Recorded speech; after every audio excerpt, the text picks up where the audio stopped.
6 साल से कम आयु के बच्चों को दाखिला दे स्कूल। जनहित याचिका में आया हिमाचल उच्च न्यायालय का फैसला। 50,000 बच्चों को मिलेगा फायदा। हिमाचल प्रदेश उच्च न्यायालय ने पहली कक्षा में दाखिले को लेकर दायर की गई जनहित याचिका में एक अहम फैसला सुनाया है।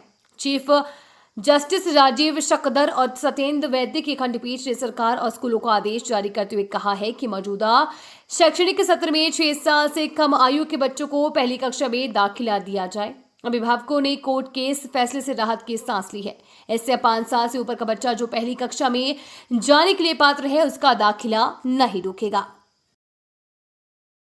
Sir, first of all, we extend our deepest gratitude to the Honorable High Court of Himachal Pradesh, जिन्होंने thousands of parents की इस प्रॉब्लम को समझा। इशू ये था कि जो पेरेंट्स थे अक्रॉस दी स्टेट, उनके 5-6 साल से जो कम आयु के बच्चे थे, उनको शैक्षणिक सत्र 2024 और 25 में सरकार ने प्रमोट करने से मना कर दिया था और हवाला दिया गया था कि जो नई शिक्षा नीति है उसके तहत हम ये काम कर रहे हैं। इसके रिगार्डिंग हम सरकार को रिप्रेजेंटेशन भी दिया और जब अल्टीमेटली फिर हमें एक जनहित याचिका इसमें दाखिल करनी पड़ी। इसमें कोर्ट का कल निर्णय आया है। इसमें कनेक्टेड मैटर्स थे, 7-8 के करीब कनेक्टेड मैटर्स थे और इसमें अप्रॉक्सीमेटली स्टेट में करीब 50,000 स्टूडेंट्स को रिलीफ मिला है। कोर्ट ने हमारी सारी बातों को माना और उन्होंने इस चीज़ का संज्ञान लिया कि जो बच्चा ऑलरेडी एजुकेशन सिस्टम में एनरोल्ड है, आप उसको रोक नहीं सकते। अगर आप उसको फर्स्ट क्लास में प्रमोट होने से रोक रहे हैं तो आप उसके फंडामेंटल राइट्स का वायलेशन कर रहे हैं। और सेंट्रल जो नई शिक्षा नीति है, राष्ट्रीय शिक्षा नीति, नेशनल एजुकेशन पॉलिसी, उसका मैंडेट भी है the policy has to be implemented in a phased manner.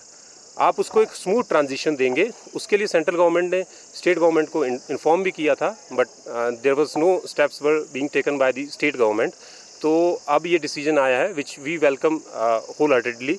और इससे पेरेंट्स और जितने भी जो स्टूडेंट्स हैं उनका 1 साल भी बचा है और उनको फाइनेंशियल जो बर्डन पड़ने वाला था, क्योंकि education is a highly expensive affair now days, तो वो भी उनका पैसा भी बचा है। तो ये डिसीजन आज आया है जिसके लिए हम we are thankful to the. 2021 में जो गाइड में क्या था कि मैंने आरटीआई भी हमने फाइल की थी, जिसमें हमने पूछा था कि ECC E train teachers across the state में वो रिक्रूट होने थे।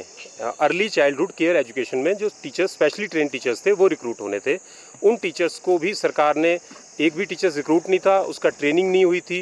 जो basic infrastructure for the which is required for the national education policy, वो सरकार के पास नहीं था। तो इन सारी बातों को सरकार ने, ऑनरेबल हाई कोर्ट ने इसका संज्ञान लिया कि on one hand you do not have any preparation और दूसरी तरफ आप कहते हैं कि भाई आपको ये पॉलिसी इसी साल लागू करनी है।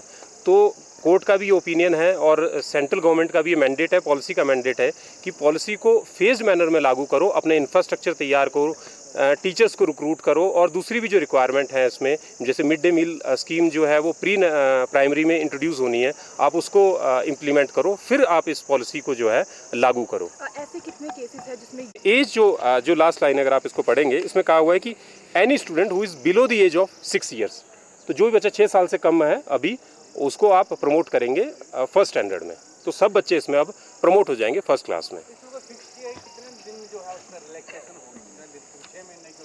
नहीं, अब था कि सरकार ने 6 महीने की रिलैक्सेशन दी थी और सरकार ने उसको 30 सितंबर तक की गाइडलाइन इशू कर दी थी कि 30 सितंबर को जो बच्चा 6 साल का हो जाएगा उस बच्चे को हम प्रमोट कर देंगे।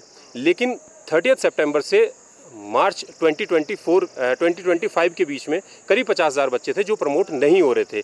उन बच्चों को इसमें रिलीफ मिला है। सरकार ने जो रिलीफ दिया था वो आधी क्लास को दे दिया था, इन अ वे कि आधे बच्चों को दे दिया था, आधों को नहीं दिया था। तो वो भी एक आर्बिट्रेरी डिसीजन था जिसको लेकर कोर्ट ने कहा कि भाई आप ऐसे इरेशनल तरीके से पॉलिसी को इम्प्लीमेंट नहीं कर सकते। यानी कि अब जो कुल मिलाकर मार्च में भी जो 6 साल के हो रहे हैं वो भी अब इनरोल हो जाएंगे। एग्जैक्टली मतलब जो 6 साल से कम का जो भी बच्चा होगा वो करंट एकेडमिक सेशन में and who has qualified the UKG upper जो किंडरगार्टन क्लास होती है उसने जो क्वालिफाई कर ली, वो बच्चा जो है अब ऊपर वाली क्लास में जाएगा, वो फर्स्ट स्टैंडर्ड में जाएगा। सर गाइडलाइन जारी अब देखो सरकार की तरफ से जवाब तो, अब ये तो कोर्ट का डिसीजन आया हुआ है। सरकार की तरफ से, सरकार को ऐसा फटकार तो मैं नहीं कहूँगा, लेकिन जो पॉलिसी इंप्लीमेंटेशन थी वो गलत तरीके से हो रही थी, फेज्ड मैनर में, और एक ट्रांजिशन पीरियड, स्मूथ पीरियड दिया गया था सेंट्रल गवर्नमेंट ने 2021 में, और अभी तक सरकार ने कोई गाइडलाइन इशू नहीं की थी। तो उससे थाउजेंड्स ऑफ स्टूडेंट्स जो थे अफेक्ट हो रहे थे। तो यही था कोर्ट का डिसीजन जो है। ठीक, थैंक यू। यही मैं कह रहा हूँ कि जो बच्चे फर्स्ट में प्रमोट नहीं हो पा रहे थे उन्हीं के लिए डिसीजन आया हुआ है कि any student who is below the age of 6 years वो अब प्रमोट होगा। डायरेक्शंस दिए हैं डायरेक्टली ऑनरेबल हाई कोर्ट ने स्कूल्स को और सरकार को भी कि उनको अब प्रमोट किया जाए in the current academic session, which is very important. आपको इनको ऑलरेडी 6 महीने का सेशन लैप्स हो चुका है, आपको अब प्रमोट इमीडिएटली उन स्टूडेंट्स को फर्स्ट स्टैंडर्ड में करना होगा। और इसकी जो कॉपी है वो मैं बता दूं, क्योंकि स्कूल्स अब माने मतलब स्कूल्स तक ये डिसीजन जल्दी पहुंचना चाहिए, तो मैं इसका जो हमने PIL फाइल की थी उसका नाम है Monika Sharma versus Union of India, और ये CPIL नंबर 35 ऑफ 2024 है। तो कोई भी हाई कोर्ट की वेबसाइट से इसको डाउनलोड करके इसको पढ़ सकता है और इसका रेफरेंस देके अपने बच्चों की एडमिशन जो है वो नेक्स्ट क्लास में करवा सकता है। इसमें कोई एज नंबर स्टूडेंट्स होंगे रफली, क्योंकि हर साल स्टेट में 1 लाख के स्टूडेंट एनरोल्ड होते हैं करीब, तो 6 मंथ की रिलैक्सेशन दी गई थी। तो एक रफ आइडिया है कि 50,000 स्टूडेंट्स को रफली पब्लिक एंड प्राइवेट स्कूल्स में इस डिसीजन से रिलीफ मिला है। कुछ ऐसे बच्चे भी हैं